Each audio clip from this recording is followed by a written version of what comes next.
So my name is Fred Wilgenberg, and I am the director and pastor of New Roots Ministry. And we are housed in this wonderful campus, which used to be the South Dakota School for the Deaf. It's been the Empower campus for about a year and a half, and really loving it. And so New Roots Ministry, we have a ministry motto, a springboard for new Americans and their churches. And so I've been enjoying that role for about 5.5 years. I do want to tell you, if you need a drink, there's some water fountains kind of right outside that window, right kind of there. Bathrooms would be, like I'm almost pointing toward the women's bathroom, and then just down the hallway is the men's bathroom. So if you would like that. But I'm really pleased by the turnout tonight. This is wonderful. Jason Leaf will be doing most of the talking tonight. He's a professor at Northwestern College in Orange City, Iowa. And so thank you for coming. I wanted to read just 2 verses from the Bible, and this is from Leviticus 19, verse 33 and 34. And it says, "When a foreigner lives with you in your land, do not mistreat them. The foreigner living with you must be treated as one of your native born. Love them as yourself, for you were foreigners in Egypt. I am the Lord your God." So Moses was inspired by God to write this, and he was speaking to his fellow people in that day, which were the Israelites. And so who is the foreigner, in a sense, in this passage, if we even to apply it today? Well, my mom and dad would have been foreigners. My mom and dad were immigrants from the Netherlands in the 40s and 50s, and I think I heard how they came. It was a sponsorship type thing, but wow, they were sure in need, and we're extremely thankful that this country had them come, and we're able to do that. And so that's just a great question, and I just like how God just reminds those people of his way back then, which, this is the Old Testament, or in the Torah, same thing. The Israelites, they were foreigners at that time, the people of God in Egypt. And so God has a home for each of us, and he loves each person, all made in his image, and he just wants them to be well.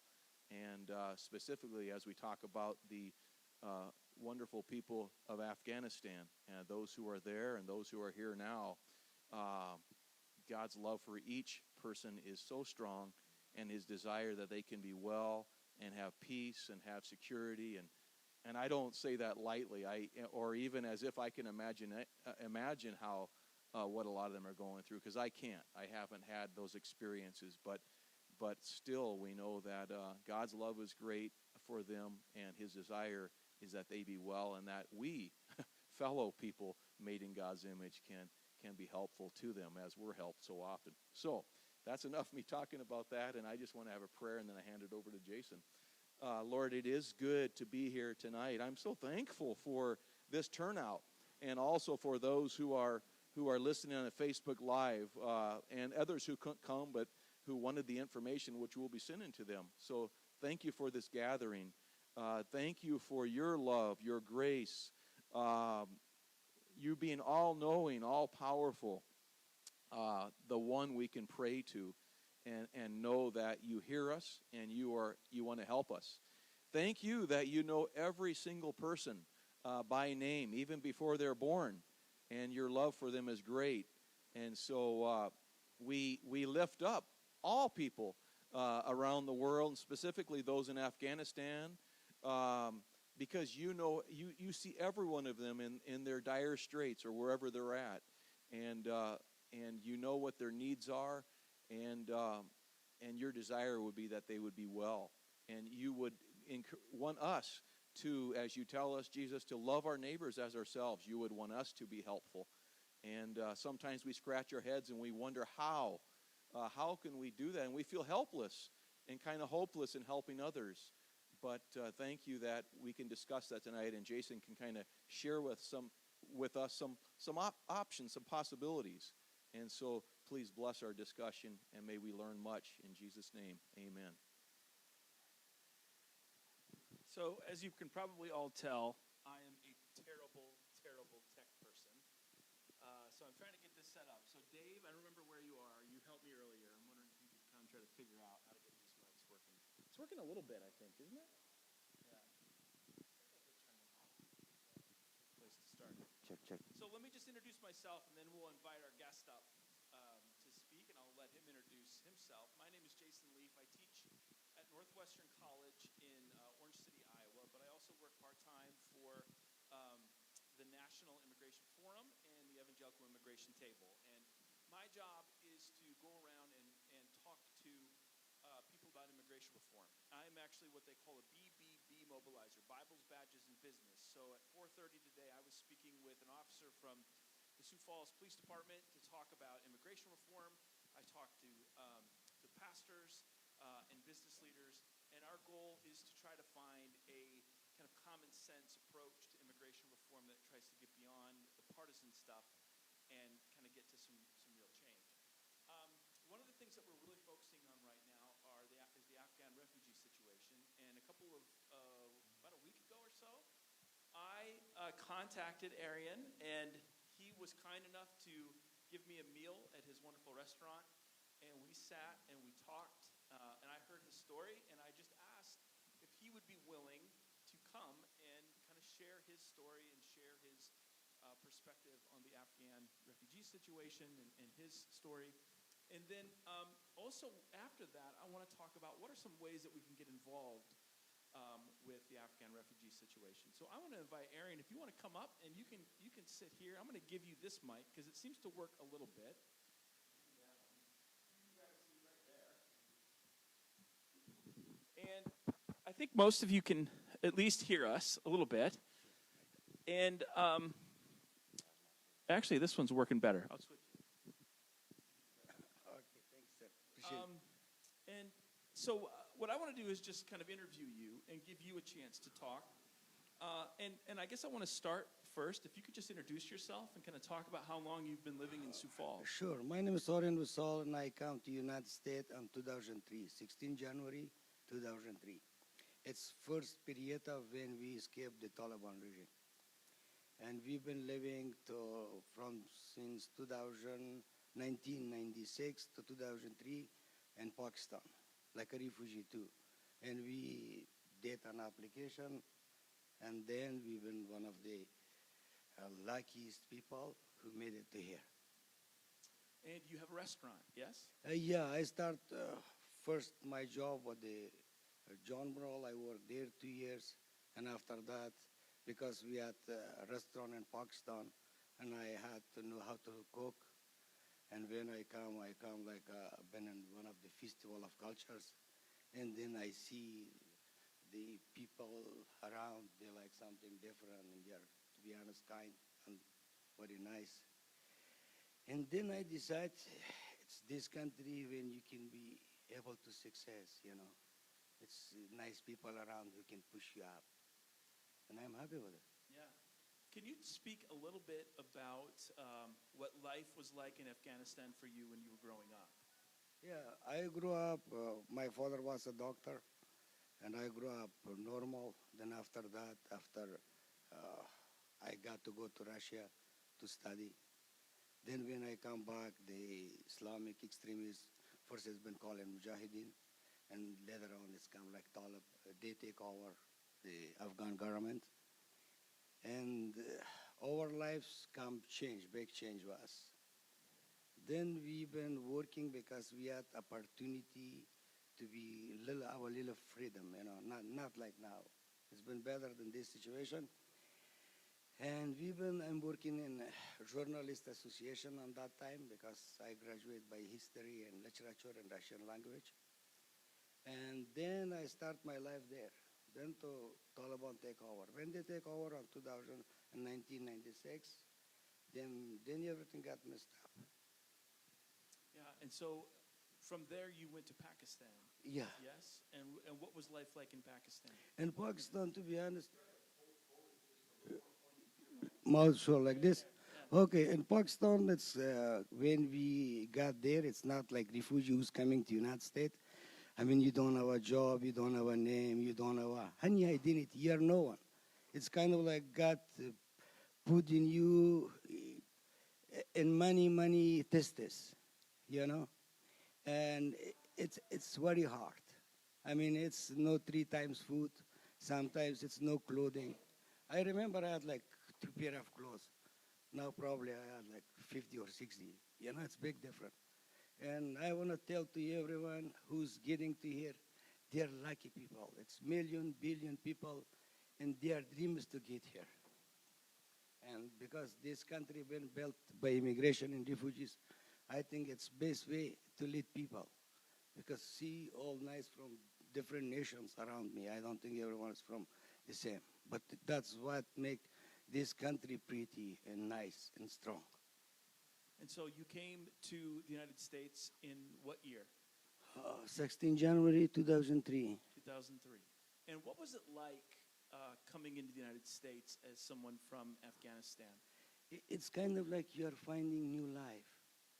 You know, you're no one. When you're getting, like your name is coming, sorry, I need water. When your name is getting in the paper, like you're going to US, I mean, you're reborn. You know, I mean, you feel yourself like human, but, and that's why right now, who have education, who's inside of there, they have a very hard time. Yeah. And so you need a glass of water? Sure. Yeah. Fred, can we get him a glass of water? Yeah, good. I'm sorry. No, it's okay. Yeah. And so when you came into the United States, where did your family first settle? Where did you guys first land? Oh, first we land in Sioux Falls, South Dakota. Yeah. This is where you came right away? Yeah, and I like it, to be honest. We've been in many other states and places, but in here, it's in the back of it, such a nice kind of people, you know. You can, it's weather is not good. I mean, it's many opportunities to be success in another big state and cities have bigger things. But in here, this community, like everyone know each other, you know. It's kind of like a good, nice, and strong family. That's why we are here. And we love Sioux Falls. Yeah. And so when you came to Sioux Falls, you worked at John Morrell. Yes. Yes. And then you went to this cultural festival and you asked Yeah. if you could cook food. And what did they say? Yeah, exactly. First time when I come, because I've been just John Morrell worker and no one else. And when I asked them for opportunity to let me go on the festival culture, they say, do you hear anything about health department? Do you know anything about the health? Because anyone who's coming from there is coming like refugee. And I say, no, I don't know that, but please, I know how to be clean or how, which temperature and how a sanitizer things. We had like some guy from Iraq, his name is Qadir, or I said, it's big responsibility. I cannot let you do that. Then at that time, we had another angel, Ms. John Neckbauer. It's like J2, he's helping us a lot too. And I told her, I said, I know how to cook, but they don't want to give me opportunity. She said, okay, let's go with that. And she take the responsibility. You know, it's not easy for refugee and immigration to come in here and tomorrow be, okay, someone. No, it's take time. But the important thing is when you love your job and any things coming, any kind of like difficulty, you have to just should learn from that difficulty and go to your goal. And that's make it easier life, and you can make it in here. Yeah. In America, it's country of opportunity, country of education, country of love. That's why it's America. And so you were able then to go do your kebabs, right? Yeah. You started with chicken kebabs. Yeah, exactly. I started with the chicken kebab, and they start publish me in August Leader. And when I'm been in any study, oh, we saw you. And then I start thinking, okay, how long do you want to work in John Morrell more? Then because I do speak like around 4 or 5 languages, I do very well English, and they had store there. And that cafe got closed on 41st. Then I talked to him, and he gave me opportunity to open my own. And that time it was Global Village Cafe. I start from Global Village Cafe. Now it's Croson Kebab House. And so you opened up your own restaurant, but then you spent some time with the military, right? Can you Yes. talk a little bit about that? Sure, yeah. Let's do this with your microphone. Okay. Just like there. On 2009, when it's kind of like was hard time after the terrorist attack, it's many U.S. forces been in Afghanistan. And 2009, I enjoy U.S. military like an interpreter and culture advisor, and I work with the Marines in Ladderneck.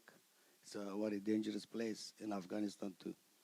So what was it like to go back to Afghanistan then, as somebody who had left there, started a new life, and now you Exactly. find yourself back in Afghanistan? And when I go on this time, like when I go with the youth military, I go with the identity. I've been going with the, I had like some kind of what they call. You feel yourself like okay, confident. What you're doing, and you wish this life for everyone who's there. Which one do you have? And how to say that it's kind of like my mission or my thinking. Like I hope everyone can have a life like me. It's not easy to get to this stage, but they're hard workers, and they will make it. I hope.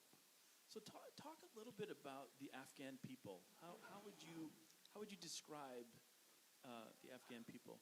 Afghan people has been like in the United States. It's from different tribes. It's many tribes, but it's one or two, one religion, but it's in two groups.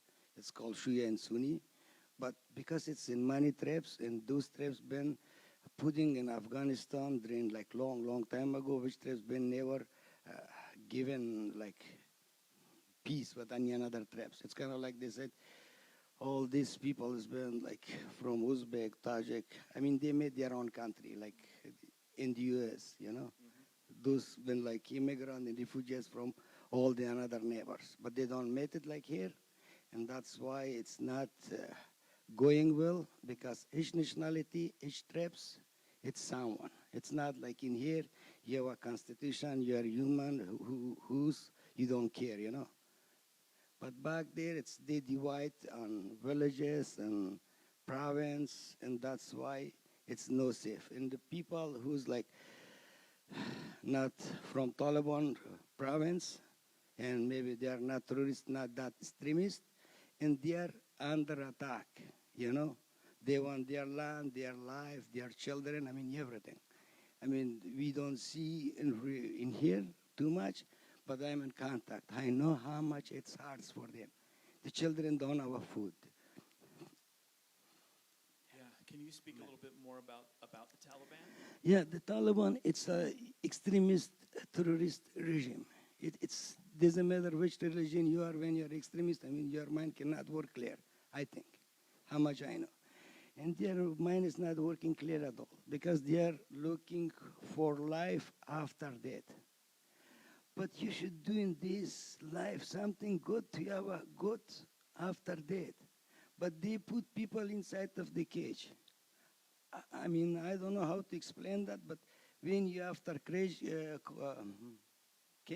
when you don't have freedom, when you don't know what to do with your life, and somebody else is deciding what you should do, I don't think it's life. It's what's different between animal and human. Human can make our mind to decide what to good, what's bad, what to do, what's not. But they put everyone inside of the cage, and they want them to pray how they want them to think how they want, and they want them to live how they want. And the hand, instead of giving job, things like that, they're saying, okay, pray to the God, God will give. Okay, after when he died, then what he should do, I don't know when God can give something. I remember when we were talking with one another, you said that the Taliban is so focused on the next life, that their religious focus is on the next life. Exactly, yeah. yes. And you said something to me that I thought was fascinating. So what is your response to that idea that, well, in your next life you'll be... I think to get to that life, you have to live this life good. It's maybe next life or no next life. No one's come from there, and I don't know to be sure, 100% sorry. Mm-hmm. But the thing is, they have to build this life better to go to that life. But they are to foolish people, because it's no education. When it's no education, anyone can do any kind of things when it's someone is no better than them. And they're lying to the Afghan people. I mean, not to just Afghan people, they're lying to all world, they are lying to Muslim community, they are lying to everyone. Because they are in what they call ISIS. What's different between ISIS and Taliban? Nothing. They put their flag black, they put white. They put what the white ink, La ilaha illallah Muhammad Rasulullah, they put what the black and the white, La ilaha illallah Muhammad Rasulullah. Come on. I mean, any crazy, I'm sorry, I mean, any person can see it, can understand, and it's the same, what they call, nickel or whatever. It's just to get attention of America, or just to lie to people, they just can be, oh, we are good. I know it's possibility. Maybe they can get educated, they can be good. But maybe they can go just around one book, and how they've been going, it's never can be good. No, you're the person to talk here tonight, so you can't talk too much. So, what about the people? You said that you're in contact with the people who are still there. So, we all know that in August, the United States pulled out, and the Taliban have taken over. And you still have relatives and friends who are there, yes? Yes, my brother, my sister's children, and that lady's 2 underage kid there. And they were like approval, everything. We've been in many places, offices, things. They said, but what, we don't see anything yet, like any result. Yeah. We will hope something can come up. Yeah, those things then, it's many people is there. It's kind of like not easy for them. It's they're under very big pressure. Because we've been 3 brothers, who's in here, one of our brothers there, and all 3 of us been serving in U.S. military. Now, because it's like a village life, it's kind of like everyone know each other, and they can come and they can knock the door at night, or they can make a phone call and say, okay, we will do this, that, make them scared. They don't know it was part of our job. They've been paying us to do that. But they are thinking, no, we come to against them in Afghanistan, They take this thing like a personal. It wasn't personal. When we've been going, we've been trying to give like new life. Now it's come like they our personal enemy, And now it's not my brother safe, not my sister, and no one. And so what are some of the struggles of the people in Afghanistan right now? From my understanding, a lot of aid has been cut off so that there's food issues. They're having some drought. What are some of the struggles that the Afghan people are going through? Yeah, because it's United Nations don't count on Taliban, and the money's been holding by the United Nations Bank. It's no economy. When it's no economy inside of the country, it's nothing there, and it's no one's providing nothing from outside. Yeah, it's like before. It's money, kids dying because they don't have milk. It's just mom can warm it up. Yeah. And so we talk about also that there are a number of Afghan refugees now who are in the United States. Many of them are on military bases. I think there's one in Wisconsin. And many of them now are beginning to kind of be settled in different parts. What do you feel like these Afghan refugees are going to need from us, from Americans, and even the government? Yeah, just they support me, I love this city and I never left. It's like a hospitality because there's so many things. I know they're probably many of them not normal totally, because when they grow in the war and they come with the war, but when they can come on nice community like this, I think they can get used to it and they can be very nice, good people. Yeah. And what would you say to, if somebody were to come up to you and just say, hey, what should we do with these Afghan refugees? Or why should we let these Afghan refugees come into our country and get settled in our communities and so on? What would be your response to that? I can tell them just go to the 1880s and your question can be answered. Because this country has been by the refugees and immigrants. That's why it's a great country around the world. And before I even know the first lady who's come, it's like, it's historious repeating. It's kind of like Maybe God's testing us. We are on this stage, we have everything. And I know, thanks God, thanks to Sioux Falls, thanks everyone, everything. But we should think about the people who don't have anything. And we should give to any nationality opportunity, not just Afghans. Doesn't matter who they are, human being. And when we put in our mind one thing, it's two nations, just human or not human, then it's easy for us to just communicate and love each other and be a good person. And each thing, we should, I am trying, I'm not saying I'm good, I'm a very bad person, but I'm trying to start from myself. I don't start yet, but that's the thing. Well, thank you for kind of sharing your story. Thank you so I want much. to give an opportunity if anybody has any questions to ask you before I bore them to death with some of the things that I want to talk about. But I thought maybe we would open it up and see if there are any questions. First of all, how many children do you have? I do have 5 kids, yeah. 5 kids from age? Age 23 and 6, 23 and 6. the last one. And this is your wife? It's Yes? my wife. Yeah, actually, Tamana is my second wife. In 2003, when I come with my first wife.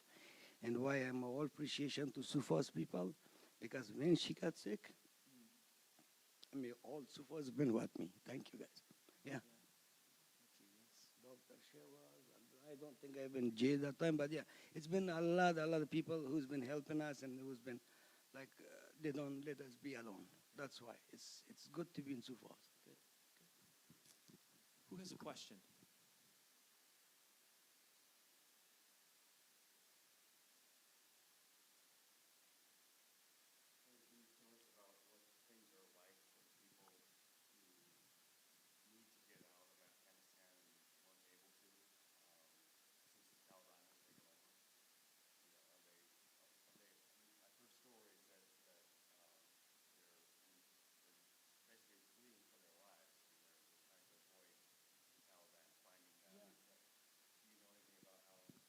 Yeah, like Let me repeat the question for Facebook people. So the question is, hopefully Facebook Live is working, by the way. The question is, what is life like for Afghans who were left behind, who are still trying to get out? Yeah, go ahead. yeah, like we saw many people has been jumping in the airplane. They just want to get out of that place how soon it's possible, like my family and many family, another families. And we worry here too. Yeah, it's they can do anything to just get out of that country. They know it's no future. It's just catch and they can be killed too. Just because their relatives in here, just to show like they're strong or they're how like this kind of bad regime, they have to punish us to show to another countries like they can make it, like they're slaughtering people, in the front of TV. It's not humanity, and we should be start be responsible now. Then it's getting late.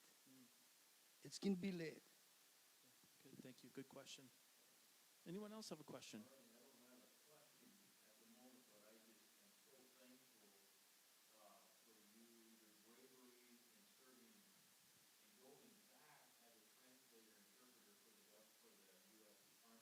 Yeah, yeah. Yeah, thank you. But to be honest, it's been new life for us. Coming to America, they give me a life. I'm all appreciation to this country. Maybe I was in Pakistan or maybe in another countries. I don't know. I've been able to meet you guys. I've been able to speak with you guys. Thanks to God. Yeah. It's everything coming from Him. Go ahead.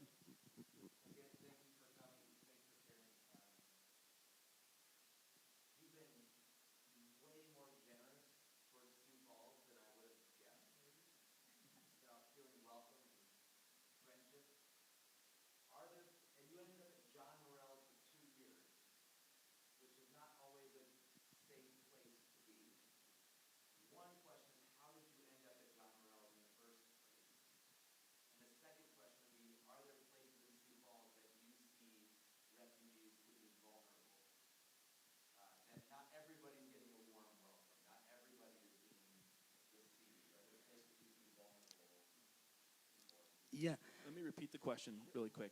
So the question is whether or not there are some refugees who have not received the warm welcome that Arian has received and your family. But the thing is, how I end up in John Burrell when we come, Lutheran Social Services find us job after 6 months of help enough government, like they gave us everything, then they find us job and we can settle there. And I've been working there in John Burrell. It's not easy to work; it's very hard. Then one thing I study, I don't speak very well English, but I start thinking maybe do you want to do something, you have to speak good English because but there is very bad English. And then I start speak a little bit good English. Okay, the second part, I think it's depend in yourself. Maybe you can see to the another, like, oh, and you can see. Maybe you can give laugh, you can get back laugh. It's reflection in life. I don't know, maybe I'm like in this life, but I just saw like a good reflection. I know it was a bad reflection too. Some people has been not so good, but just avoid them and go forward. Yeah.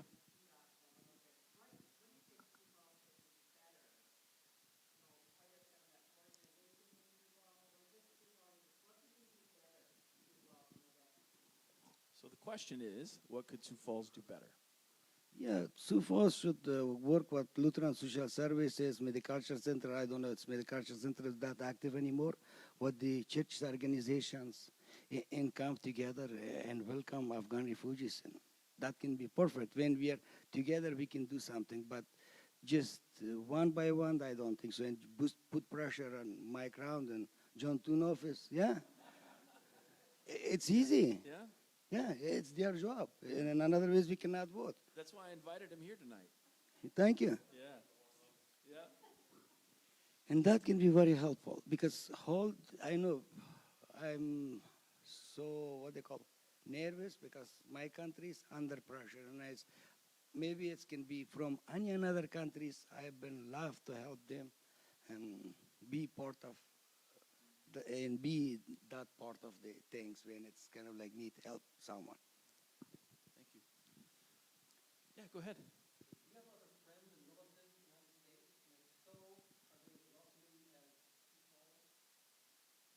Yes. Do you have friends and relatives in the United States, and are they as welcoming as Sioux Falls? Is the question. Go ahead. I don't give any. Do you have friends and other relatives who live in other parts of the United States? Yeah. My brother is living in California, and many people is because in warm weather, it's Virginia, Washington, D.C. I've been in all those places, but in those big cities, you can have everything, but you don't have this communication. I'm sorry, but maybe my English so worse, not that humanity or what they call that, friendship or relationship. Yeah. That's too far because, hi, boy, you don't know no one. But in here, it's small town. It's kind of like when you live like 5, 6 years, everybody know you. And it's lovely, you know. When you go, someone say, hi. Like man told me, it's kind of like appreciation to her. You feel yourself life again, and you want to do more and better. Yeah, go ahead. 2 or 3 months ago, you told me that you personally knew of at least 50 families in Afghanistan who did not have access to money, had no way of getting food. I'm wondering, has that improved at all, and is that still the situation? Yeah, probably it's more than that because it's just 50 or 40. It's just my relatives. It's like 4 relatives. I mean, I cannot say they're in danger like Taliban's killing them like my sister or brother, but no, they're because it's no job. It's no money. When it's no money, it's no job. I mean, when it's no job, it's no economy, no government. They don't know what to do. They don't know how to write. They don't know how to read. You know, they are in 7th century. And they can just say one to another one, do that, and that's it. You know, I mean, it cannot go. I mean, I know it's some countries behind, but they should think, okay, it's Afghani people, they are human beings too. They need to live. They should have access to education, to food, to place to live, to everything, because we have lots of minerals. It's more richer than Saudi Arabia, to be honest. It's a rich country. It's not war because of like Afghanistan has something or not. It's because of that one. And my people, the educated one, they've been run away from Afghanistan, and who've been coming, they've been selling to another countries, their country, you know. Yeah, and that reminds me, you actually went to college in the Soviet Union, yes? In Yes. Russia? Yeah, Yes. yeah, on that time. And so you speak Russian. You I speak do five languages. Yeah, I do speak what they call Persian, Russian, Pashto, that's the Taliban regime. I mean, sorry, language, and my language, Yeah. Hindi too. Yeah, Nice. because we've been living in Pakistan 7 years. In any country, when it's kind of like life's been playing with me. In any country, when you go 2, 3 years, it's taking you to you can learn the culture, and you can learn the language. When you get the language, you get the culture. Then you realize what do I can do. You know, it's take more time. I mean, I hope they can come directly to United States and they can have a more opportunity. Good. Other questions? Yeah, go ahead.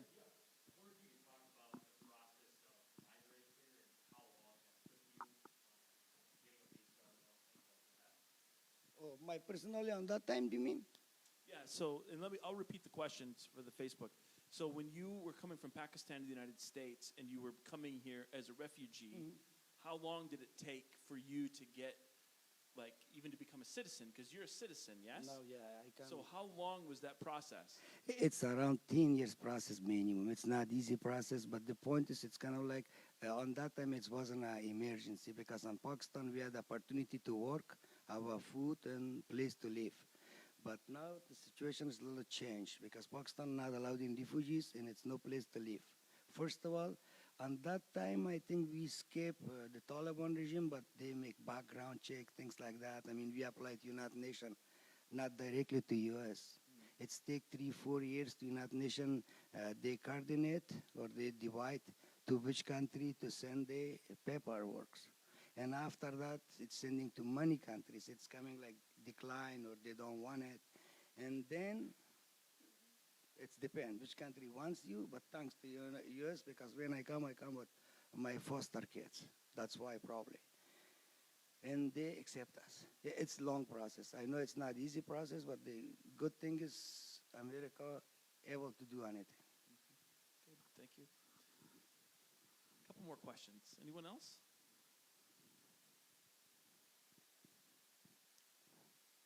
Go ahead.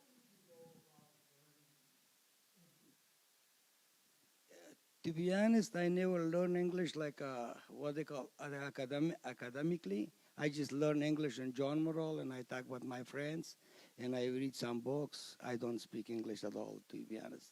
Good way, like how should be, but Yeah. Well, there's a lot of Americans who don't speak English like it should be. So yeah. Well, Arian, thank you so much. Why don't we give him a round of applause for being willing to thank do you, sir. this? Appreciate it. Yeah. Thank you. Appreciate Yes. it. I'll take that microphone from you.